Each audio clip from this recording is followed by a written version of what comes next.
just one slip up in a fight that he was winning.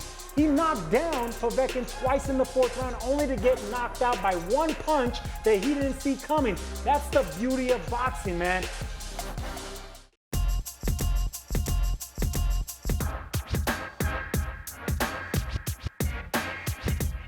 Welcome to Jabs on Dazn. Sergio Martinez made his return to boxing after a 6-year layoff. Are you ready to make your comeback? Hey, well, listen, with all these 40-year-olds coming back and missing the limelight, why not? My tocayo, my namesake, Sergio versus Sergio, it makes sense. Only if the money's right, Chris. We start with one of the most shocking results of 2020. Alexander Povetkin knocked out Dillian Whyte in the 5th round with a sensational uppercut. After the fight, Whyte said, "I'm still one of the top heavyweights around. I'm still upbeat, still the same me, and I can't wait to get back in there." Sergio, your reaction to Whyte's loss?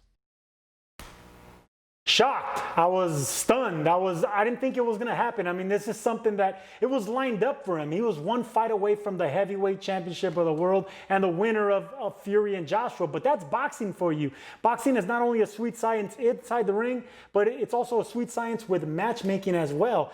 You can't blame Dillian Whyte. He did everything right. I mean, since 2015, when he lost to Joshua, 11 straight wins. He beat everyone in front of him, from Joseph Parker to Chisora. I mean, he did his job. But just one slip up in a fight that he was winning. He knocked down Povetkin twice in the 4th round, only to get knocked out by one punch that he didn't see coming. That's the beauty of boxing, man. But that's just the way it goes. It's a gift and a curse. It's a beautiful game, but it could take everything away from you with one punch. Das vidanya for Dillian Whyte.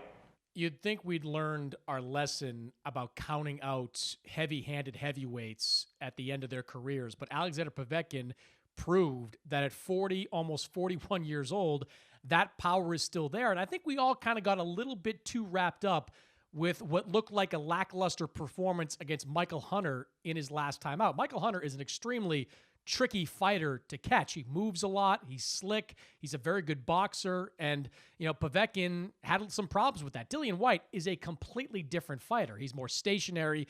He's willing to trade with you, and he is susceptible to that exact punch. Go back to when he fought Anthony Joshua. He got hit with a similar uppercut. Dillian Whyte saw an opportunity, slipped an uppercut in there, and that was one of the more devastating punches that I've seen this year. I mean, this was a true knockout blow. So I like the win for Povetkin, and I tell you what, I like the win for Eddie Hearn. Eddie Hearn had to be the happiest guy in that arena, in that area, in his garden, because now Eddie Hearn no longer has to worry about Dillian Whyte facing off or getting in the way of a Tyson Fury-Anthony Joshua fight, and he gets another big fight between Whyte and Povetkin. There's a rematch clause there. Whyte says he wants it. That's a big fight before the end of the year, and if all goes well, you have a clearer path to Joshua versus Fury in 2021. Mannix, I knew you were cold-blooded, but now you're thinking like a promoter. Yeah, it took a lot of relief from Eddie Hearn. Now he doesn't have to worry about Dillian Whyte. He can worry about the undisputed heavyweight championship of the world. Fury, Joshua, and we don't have Whyte to worry about. Whyte is going to be, now Whyte has his hands full with Povetkin. I like the way you're thinking. I don't like the bad side of you though, Mannix. Moving on to the co-main event, Katie Taylor defeated Delphine Persoon via unanimous decision. Taylor was much more impressive than she was in their first face-off last June, improving to 16-0 and retaining her undisputed lightweight championship. Sergio, what do you think should be next for Katie Taylor? It's only natural, the rematch with Jessica McCaskill. I mean, they're both undisputed champions right now. And I don't want no catch weight. I want Katie Taylor to continue her greatness, continue doing everything she's been doing from the Olympics to now. I want her to go up to 147. She's already fought Jessica McCaskill, so it's not like she's facing a full-fledged 147-pounder. So for her to go up and fight for the undisputed welterweight championship of the world, that's exactly what Katie Taylor needs to be doing. She needs to be thinking about all the belts. I mean, undisputed at lightweight, undisputed at welterweight. That's incredible. I mean, look, you can obviously sell that fight, the undisputed lightweight champion versus the undisputed welterweight champion. The marketing is right there. I just don't love the matchup. I mean, you and I were there for Taylor versus McCaskill won. It wasn't a terrible fight, but Katie Taylor won a wide decision. I think the result would be the same the second time around. So I'm looking at the most compelling potential matchups out there. And to me, there's only one, and that's Claressa Shields at 147 pounds. Claressa Shields, Sergio, told me on my podcast that she would make 147 for a fight against Katie Taylor. I know that there would be an enormous size advantage for Shields. She would rehydrate most likely up to 155, 160 pounds, but that would represent such a big challenge for Katie Taylor, the biggest name in women's boxing versus the biggest star in women's boxing, the undisputed lightweight champion,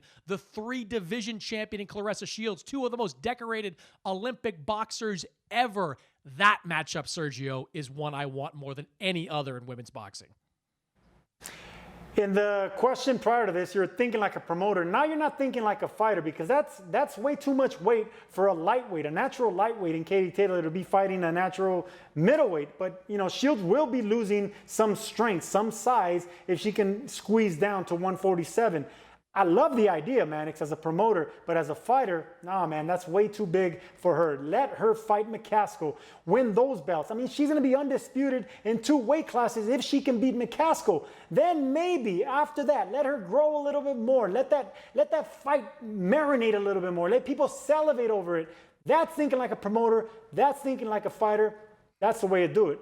Yeah, I'm trying to remember, has a men's boxing match ever taken place where there's a 135-pound champion moving up and going against the champion at 160 and 154? Oh, yeah, it's called Manny Pacquiao versus Oscar De La Hoya. What are you talking about, Sergio? That was a mega fight, and Manny Pacquiao was the one that came out of it, in part because De La Hoya had to come all the way back down to 147, was not at his optimal best on that fight, and it turned out to be a king-making performance for Manny Pacquiao. Katie Taylor could do the same in a fight like that.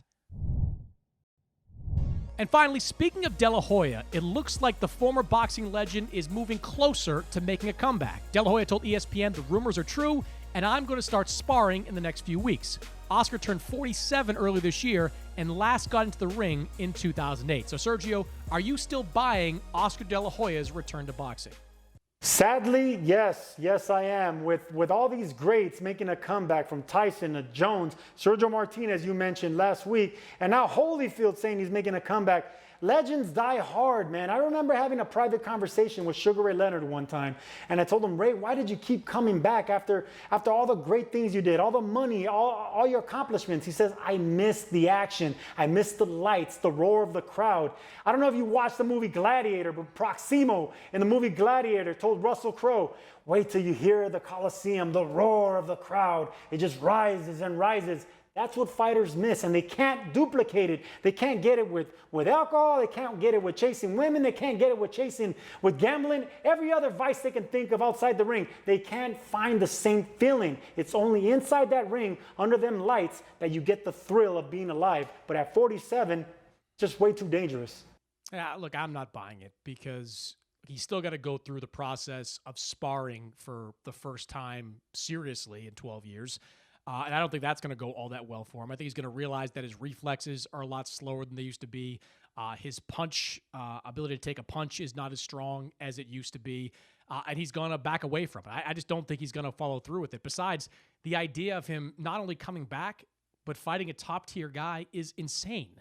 Like, do we really need to see Jermell Charlo pick him apart? If he fights at 160, do we need to see one of the top guys like Golovkin or Canelo knock him senseless? We just don't need to see that. I understand everything you're saying, Sergio, and you're dead on. Like, you know, when you're a fighter, you're always going to feel that tug to get back into the ring. But Oscar needs to have some people in his camp talk to him, man. They've got to tell him this is not only a bad idea, but it could be dangerous. You could wind up getting beat up pretty good if you take on a top guy in the junior welterweight or middleweight division. And I hope they listen to him, because I think Oscar De La Hoya has a bright future as a promoter. He's still one of the most visible and recognizable fighters, or people even, in all of boxing. It's just that his boxing days are so far behind him that I think he needs to call it quits. No one can tell a great fighter when to hang them up. No one can tell a great fighter they can't be great anymore, because that's what made them great, Chris. That's what made them accomplish the things. They always think they have one last fight, and one last fight is usually the bad one. De La Hoya, we already know what happened in his last fight. He got retired. He didn't come out from the stool. This time around at 47, no matter who he fights, it's only going to be worse. I don't like the idea. I don't like any of these legends, these greats coming back and getting in the ring. Who told you to call it quits? Who says it's quits? Mora De La Hoya.